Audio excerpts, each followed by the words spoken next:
Hello everyone, this is Suchitra and welcome back to my channel. So today we are going to discuss about the basic elements of contract. तो आज हम जो discuss करेंगे कि contract के basic elements क्या होते हैं. ठीक है, मतलब एक एग्रीमेंट कैसे कॉन्ट्रैक्ट बनता है, उसके लिए कौन से एलिमेंट्स होते हैं, आज हम यही डिस्कस करेंगे. ठीक है, तो now let's start about the elements of the valid contract. तो सबसे पहले कॉन्ट्रैक्ट को कॉन्स्टिट्यूट करने के लिए टू पार्टीज़ का होना इम्पॉर्टेंट है.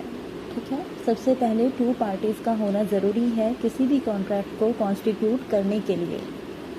कॉन्ट्रैक्ट हमेशा जो है बिलेटरल हो सकता है और सेम पार्टी बोथ साइड से पार्टी नहीं हो सकती है, यानी कि एक ही व्यक्ति दोनों तरफ से पार्टी नहीं हो सकता है. प्लीज़ मैं इसको थोड़ा डिटेल में आपको बता रही हूँ, तो प्लीज़ आप इसको नोट करते जाइएगा. जो भी मैं आपको समझा रही हूँ डिटेल में, आप प्लीज़ इसको नोट करते जाइएगा. ठीक है, चलिए. तो टू पार्टीज़ का होना फर्स्ट एलिमेंट है कि टू पार्टीज़ का होना इम्पॉर्टेंट है किसी भी कॉन्ट्रैक्ट को कॉन्स्टिट्यूट करने के लिए. और कॉन्ट्रैक्ट हमेशा बिलेटरल होता है, सेम पार्टी बोथ साइड से पार्टी नहीं हो सकती. ठीक है, there can not be a contract between A on one side and A on the other side. ना ही एक पार्टनर जो है अपनी ही फर्म का सर्वेंट हो सकता है, यानी कि एक व्यक्ति अपनी ही कंपनी का एम्प्लॉय नहीं हो सकता, और एक पर्सन अपने ही साथ कॉन्ट्रैक्ट में एंटर नहीं हो सकता. ठीक है, एक पर्सन जो प्रॉमिस करता है उसको प्रॉमिसर कहा जाता है, और जिसको प्रॉमिस किया जाता है उसको कहा जाता है प्रॉमिसी. ठीक है, मैटर ऑफ फैक्ट ये है कि कॉन्ट्रैक्ट में प्रत्येक पार्टी जो है प्रॉमिसर और प्रॉमिसी दोनों ही होते हैं. ठीक है, यानी कि एक पार्टी जो होती है ना, वो सेम सिचुएशंस में, मतलब सेम कॉन्ट्रैक्ट में प्रॉमिसर भी हो सकता है, प्रॉमिसर भी होता है और प्रॉमिसी दोनों ही होता है. फॉर एग्जाम्पल, मान लो कि ए प्रॉमिस करता है बी को कि वो 20,000 रुपये में अपनी कार बेच देगा. ठीक है, और ए यहाँ पर जो है वो प्रॉमिसर हो जाता है. ठीक है, जैसे ही वो बी को ये बोलता है कि वो 20,000 रुपये में अपनी कार बेच देगा, तो ए यहाँ पर प्रॉमिसर है क्योंकि उसने अपनी कार बेचने का प्रॉमिस किया है. लेकिन सेम टाइम पर वो प्रॉमिसी भी है क्योंकि उसको बी की साइड से प्रॉमिस मिला है कि बी उसको 20,000 रुपये पे करेगा. ठीक है, the same is the position of B, यानी कि दोनों ही पार्टी सेम हो सकती है, दोनों ही पार्टी जो होती है उनकी सेम पोजीशन होती है, वो प्रॉमिसर भी है और प्रॉमिसी भी है सेम सिचुएशन में. ठीक है, सो अब सेकंड एलिमेंट है एग्रीमेंट.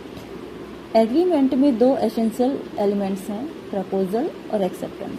ठीक है, एक एग्रीमेंट को कॉन्स्टिट्यूट करने के लिए ऑफर और उसके एक्सेप्टेंस का होना बहुत ही ज़रूरी है.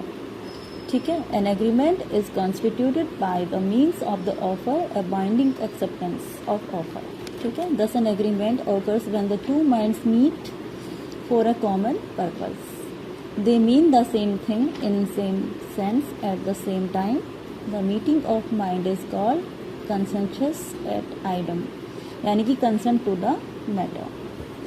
इस प्रकार जो एग्रीमेंट होता है ना, उसमें दो व्यक्ति का सेम माइंड होना चाहिए, सेम सब्जेक्ट मैटर पे वो सेम तरीके से सोच रहे हों, सेम तरीके से एग्री कर रहे हों, और उन दोनों पार्टीज का जो है एक कॉमन पर्पस होना चाहिए. ठीक है, दे mean the same thing in same sense at the same time, यानी कि सेम टाइम पर सेम तरीके से वो लोग सोच रहे हों. ठीक है, the meeting of mind is called consensus ad idem.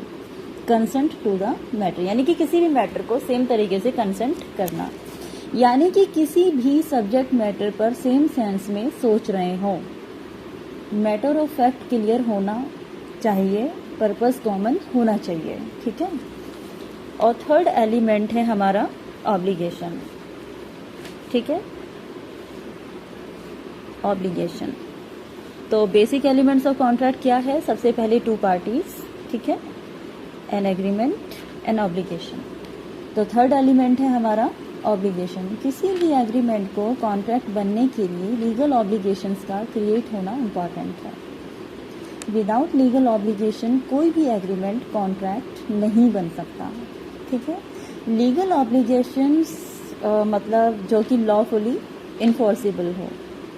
Agreement जो है जो कि मतलब सोशल और डोमेस्टिक ऑब्लिगेशंस को क्रिएट करता है, उसको कॉन्ट्रैक्ट नहीं मतलब कहा जा सकता, ठीक है। मान लो कि मैं आपसे बोलूं कि चलो भाई शाम को मूवी देखने चलते हैं, ठीक है, तो ये एक एग्रीमेंट नहीं है, ठीक है। जब तक कि उसमें लीगल ऑब्लिगेशंस क्रिएट ना होता हो तब तक वो एग्रीमेंट नहीं बनता है, ओके।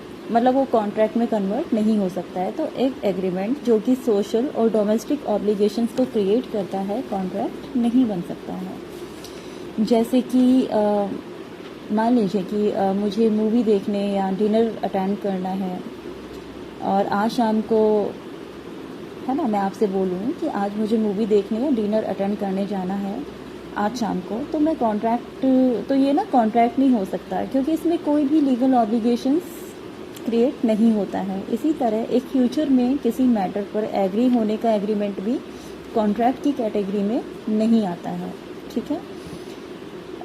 कोई भी एग्रीमेंट तब तक एग्रीमेंट नहीं बनता है जब तक कि कॉन्ट्रैक्ट के सभी जो एलिमेंट्स हैं सेटल्ड ना हो, यानी कि सारे टर्म्स एंड कंडीशन सेटल्ड ना हो, ठीक है, तब तक जो है वो कॉन्ट्रैक्ट नहीं बन सकता है। लेकिन इसमें अब बात करते हैं अब बात करते हैं कि सभी एग्रीमेंट कॉन्ट्रैक्ट होते हैं या नहीं, है ना। अब बात करते हैं all agreements are not the contract, यानी कि सारे एग्रीमेंट जो है वो कॉन्ट्रैक्ट नहीं होते हैं। एग्रीमेंट का जो कॉन्सेप्ट है वो बहुत ही वाइड है। वो एग्रीमेंट जिसमें लीगल ऑब्लिगेशंस को क्रिएट करने की इंटेंशन एब्सेंट हो, मतलब ना हो उसमें, तो वो कॉन्ट्रैक्ट हो ही नहीं सकता, है ना। अगर लीगल ऑब्लिगेशंस का जो एलिमेंट है अगर वो ही एब्सेंट है तो वो कॉन्ट्रैक्ट नहीं हो सकता है। इसलिए एग्रीमेंट जो कि सोशल मैटर से रिलेटेड हो वो कॉन्ट्रैक्ट नहीं है। For example, an agreement between two persons to go together for a walk और a cinema show doesn't create legal obligations on their part, ठीक है। There cannot be a binding a contract unless there is intention to create legal relationship. यानी कि एक contract तब तक contract नहीं बन सकता है जब तक कि उसमें लीगल रिलेशनशिप को क्रिएट करने की इंटेंशन ना हो, ठीक है। तो चलिए अब बात करते हैं कि all obligations do not constitute contracts, ठीक है। यानी कि ऑल ऑब्लिगेशन जो है वो भी कॉन्ट्रैक्ट को क्रिएट करते हैं या नहीं। ये जितने भी ऑब्लिगेशंस होते हैं क्या वो सभी ऑब्लिगेशंस कॉन्ट्रैक्ट को क्रिएट करते हैं? नहीं करते हैं। कोई भी ऑब्लिगेशंस जो कि इंडिपेंडेंटली वैलिड कॉन्ट्रैक्ट का बेसिस नहीं हो सकता है, ठीक है। कोई भी ऑब्लिगेशंस इंडिपेंडेंटली वैलिड कॉन्ट्रैक्ट का बेसिस नहीं हो सकता। एक डोमेस्टिक अरेंजमेंट होता है जिसमें कि लीगली बाइंडिंग ऑब्लिगेशंस क्रिएट करने की इंटेंशन नहीं है, तो वो कॉन्ट्रैक्ट नहीं हो सकता है, राइट। इसीलिए वही ऑब्लिगेशंस कॉन्ट्रैक्ट को क्रिएट करते हैं जहां लीगल बाइंडिंग ऑब्लिगेशंस हों। मान लो एक फादर सन को पॉकेट मनी पे करने का प्रॉमिस करता है, ठीक है, तो ये कॉन्ट्रैक्ट नहीं है, ये एक अरेंजमेंट है, ये एक डोमेस्टिक अरेंजमेंट है, ये कोई कॉन्ट्रैक्ट नहीं है उनका, है ना।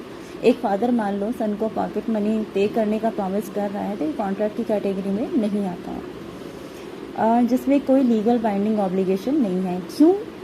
वो डोमेस्टिक अरेंजमेंट क्यों है? क्योंकि उसमें कोई भी लीगल बाइंडिंग ऑब्लिगेशंस नहीं है। इसीलिए the most usual form of agreement which do not constitute a contract are the agreement between the wife and husband, ठीक है। जो सबसे मोस्ट यूजुअल फॉर्म होता है ना एग्रीमेंट का, वो वाइफ और हस्बैंड के बीच में होता है, जो कि कॉन्ट्रैक्ट को कॉन्स्टिट्यूट नहीं करता है। वहाँ पर कोई कॉन्ट्रैक्ट नहीं है जहाँ पर लीगल कॉन्सिक्वेंसेस को अटेंड करने का इंटेंशन नहीं है, ठीक है। और जहाँ पर लीगल ऑब्लिगेशन ऐड हो जाएगा वो जो है कॉन्ट्रैक्ट में कन्वर्ट हो जाएगा, राइट।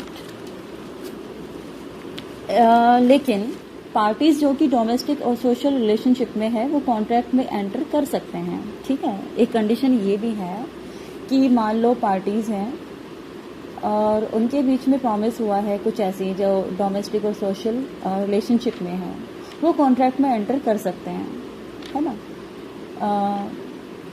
अगर वे एग्री है कि उनके बीच जो भी एग्रीमेंट हुआ है या कोई भी इस एग्रीमेंट को ब्रीच करता है तो लीगल कॉन्सिक्वेंसेस को बियर करना पड़ेगा। यानी कि लीगल बाइंडिंग ऑब्लिगेशन को क्रिएट कर दिया जाए तो सोशल और डोमेस्टिक अरेंजमेंट या एग्रीमेंट में है तो वो सोशल और डोमेस्टिक एग्रीमेंट कॉन्ट्रैक्ट बन जाता है। ठीक है, मतलब कि अगर उसको लीगल ऑब्लिगेशन क्रिएट करने की इंटेंशन हो दोनों पार्टीज़ की सोशल रिलेशनशिप में या डोमेस्टिक अरेंजमेंट्स में, तो वो कॉन्ट्रैक्ट में कन्वर्ट हो सकता है। ठीक है, इसका एक बहुत ही इम्पॉर्टेंट केस है बाल्फोर वर्सेस बाल्फोर। ठीक है, 1919। यानी कि इसमें यही होता है कि जो डोमेस्टिक और सोशल अरेंजमेंट्स हैं उसको भी कॉन्ट्रैक्ट में कन्वर्ट किया जा सकता है अगर मान लो उसमें इंटेंशन हो लीगल ऑब्लिगेशन को क्रिएट करने की, तो वो कॉन्ट्रैक्ट में कन्वर्ट हो सकता है। ठीक है, तो ये था आज का टॉपिक। प्लीज़ ज़रूर बताइएगा कैसा लगा। Please do comment in comment box and I will upload videos on daily basis regarding Contract Act chapter wise. So please keep watching my channel. Do like, share and subscribe. Bye bye. Tata. Take care.